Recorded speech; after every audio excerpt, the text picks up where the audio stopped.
Esse vai ser um módulo bem direto ao ponto, sem muita filosofia. Eu vou te explicar os 3 possíveis formatos de vídeo, os prós e contras de cada um deles, e aí você vai decidir qual deles é melhor para você e vai decidir também se você vai se tornar um anônimo ou se você vai aparecer na frente do vídeo. Depois disso, eu vou te mostrar todas as ferramentas que eu utilizo na criação de conteúdo, como eu utilizo cada uma delas, e também vou te mostrar quais são essenciais e quais são complementares. E por último, eu vou te explicar o objetivo de cada mídia social, a melhor forma de adaptar o seu conteúdo para cada uma delas, e aí a gente pode partir para a prática. Então bora que eu tô ansioso para você começar logo o seu primeiro conteúdo. É o seguinte, existem 3 formas de apresentar o seu vídeo no YouTube: o formato VSL, o formato podcast e o formato híbrido. O VSL basicamente é uma narração de áudio com uma edição de vídeo que ilustra tudo por cima da voz. A ilustração não é obrigatória, mas daqui a pouco eu falo sobre isso. Esse é o formato que eu usei desde o início do canal e você já vai entender o porquê eu decidi fazer isso.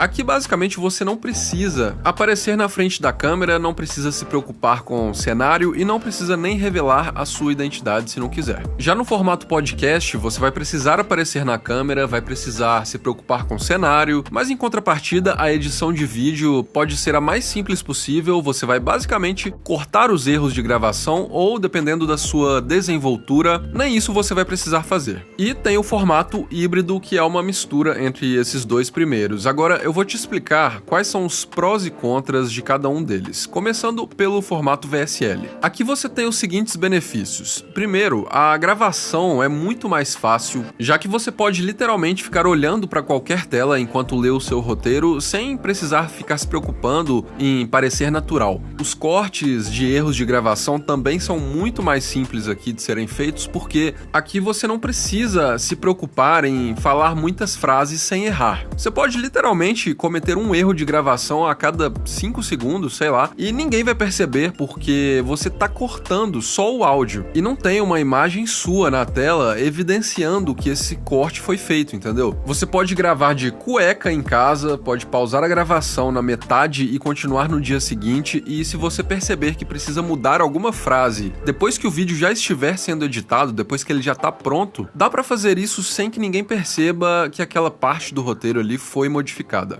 Um outro ponto extremamente positivo é que você não precisa investir dinheiro em uma câmera nem em equipamentos de iluminação, muito menos em um cenário. Agora, quais são os pontos negativos de escolher esse formato? O primeiro ponto negativo é que, se você não mostra o seu rosto na tela, fica um pouco mais difícil gerar conexão entre você e o seu espectador. Isso não é o fim do mundo, porque os elementos mais importantes que geram conexão emocional entre os seres humanos, eles vão estar presentes no seu vídeo. A sua voz, o seu roteiro, a sua personalidade, a sua forma de comunicação, tudo isso vai fazer com que a conexão seja gerada. Esses são os pontos mais importantes, mas a gente também não pode negar que um rosto transmitindo emoções e expressões faciais são elementos importantíssimos que geram familiaridade, geram confiança e geram conexão entre seres humanos, né? Então, se você optar por esse modelo, você vai estar abrindo mão desses elementos poderosos da comunicação, né? Elementos poderosos da construção da sua marca pessoal. Mas, como eu falei, não é o fim do mundo. Você também pode contornar isso através do seu roteiro. Porque quando você conta histórias pessoais no meio do seu conteúdo, assim como eu fiz aqui nesse curso, essa familiaridade e essa conexão com o público, ela vai ser gerada facilmente. Isso é garantido.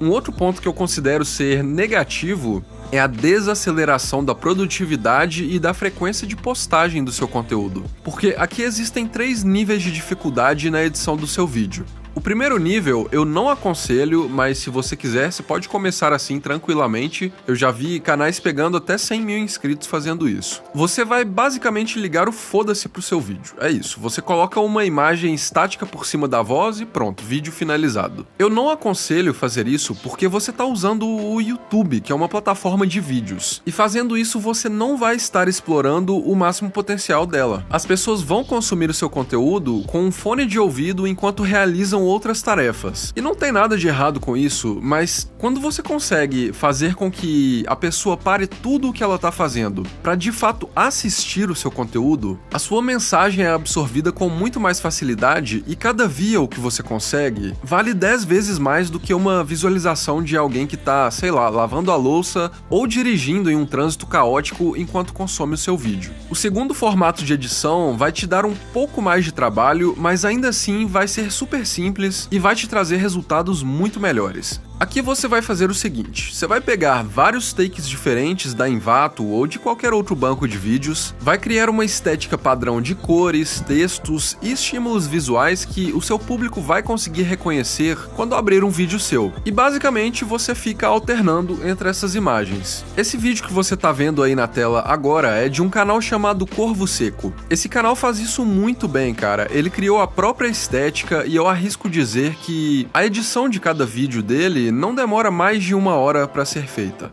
Esse é o tipo de edição que eu aconselho você fazer, pelo menos no início, porque o custo-benefício aqui é ótimo. Fazendo isso, você vai conseguir 2 tipos de público. Tanto o público menos valioso, que vai consumir o seu conteúdo em formato de áudio enquanto está lavando a louça, quanto aquele que vai parar tudo que ele está fazendo para assistir o seu vídeo. E um adendo aqui, esse público que está lavando a louça não significa que ele não vale nada, ele ainda vale muito para você. Mas a diferença é que a absorção do conteúdo, quando você tá com estímulos visuais na tela, ela se torna diferente, é uma absorção de maior qualidade, entende? Ao mesmo tempo, ninguém que tá lavando a louça ou que tá dirigindo o carro no trânsito ou fazendo qualquer outra coisa vai parar de fazer isso para se engajar com o seu vídeo, para dar um like, para se inscrever de repente, para digitar um comentário, para ler os outros comentários. Então, alguém que para tudo o que tá fazendo para assistir o seu vídeo tem a possibilidade de fazer tudo isso. Essa pessoa vai passar mais tempo no seu canal, vai passar mais tempo assistindo o seu vídeo, vai se engajar mais, vai trazer melhores resultados para o seu algoritmo, então não tem como comparar um ao outro, mas ainda assim, a pessoa que consome passivamente ali com um fone de ouvido o seu vídeo,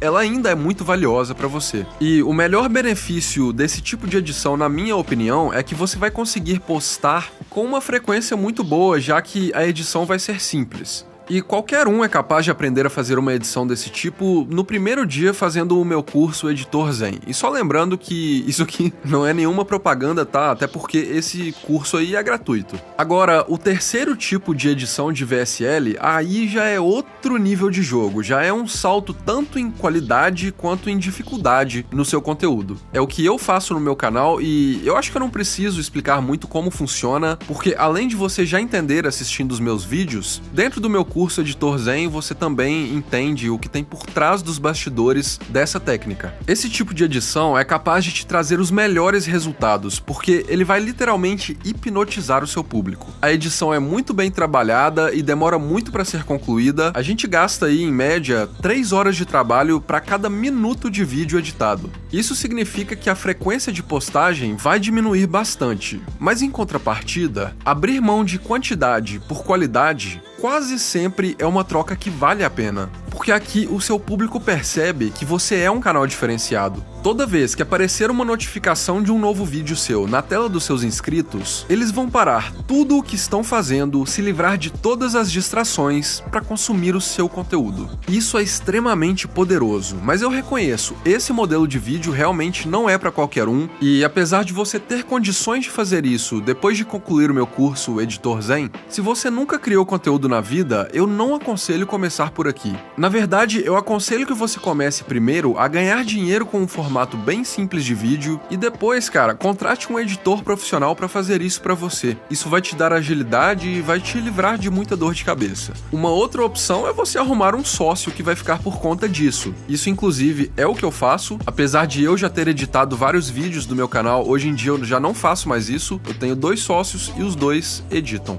Agora, se você optar pelo modelo podcast, os seus maiores benefícios vão ser a facilidade de gerar conexão com o público e a facilidade da pós-produção de conteúdo. Porque aqui, cara, basta ligar a câmera, falar e no final cortar todos os erros. Ponto final. Isso dá super certo, é um modelo de vídeo que tá bombando na gringa e te permite se preocupar mais com a criação dos seus roteiros e também com o desenvolvimento das suas ideias do que com os efeitos e detalhes de vídeo. Toda vez que você termina termina de gravar um conteúdo nesse formato, é praticamente certo que você vai conseguir publicar aquilo dentro das próximas 24 horas. Mas tem um porém aqui, eu não aconselho você a começar por aqui, sabe por quê? Porque a sua desenvoltura e naturalidade na frente da câmera vão precisar ser muito boas. Você vai poder errar pouco, gaguejar pouco, caso contrário, o seu vídeo vai ficar cheio de cortes estranhos. E já que você vai estar apresentando um roteiro que foi escrito previamente, de duas uma. Ou você decora o texto inteiro antes de gravar, que é um trabalho maçante e desgastante,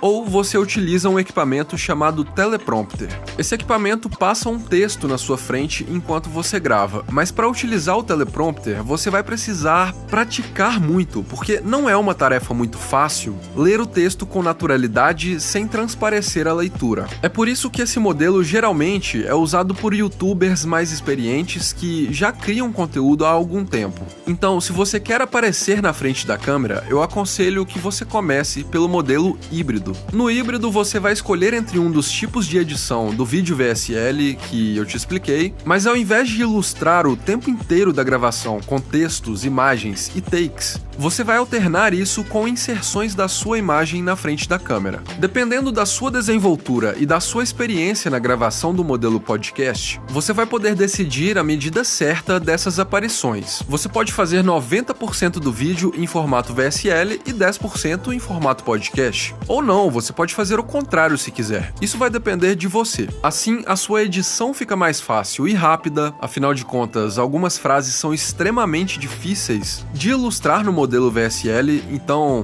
quando você travar na edição, é só usar um take seu falando e pronto, problema resolvido. A edição fica bem mais rápida e dinâmica assim. E ao mesmo tempo, você não precisa ser nenhum apresentador profissional, já que você tem a capacidade de falar algumas frases decoradas com naturalidade na frente da câmera ao longo do seu roteiro. Esse pra mim é o melhor modelo de todos, porque você aproveita os melhores benefícios dos dois mundos. Afinal, você se conecta com o público aparecendo na câmera, consegue editar vídeos mais rápido, pode cometer quantos erros quiser e fazer quantos cortes quiser na gravação, e ainda mantém o seu público vidrado na tela por causa da alternância entre as imagens. Só tem um ponto negativo aqui. Mesmo que as suas aparições no vídeo sejam rápidas, você ainda vai ter que se preocupar com uma câmera, um cenário, uma boa iluminação, mas existe uma forma de contornar isso também. Você pode criar o seu próprio avatar de inteligência artificial. Esse é um truque que eu tenho usado nos meus vídeos, eu tô gostando bastante do resultado, mas é claro, nesse caso, as inserções do avatar precisam ser bem rapidinhas e em momentos estratégicos, caso contrário, o seu vídeo vai ficar um saco. Afinal, aquilo é uma animação robótica na tela do seu espectador. E na próxima aula eu vou te ensinar a criar esse avatar, então vai lá assistir ela agora. Te vejo lá.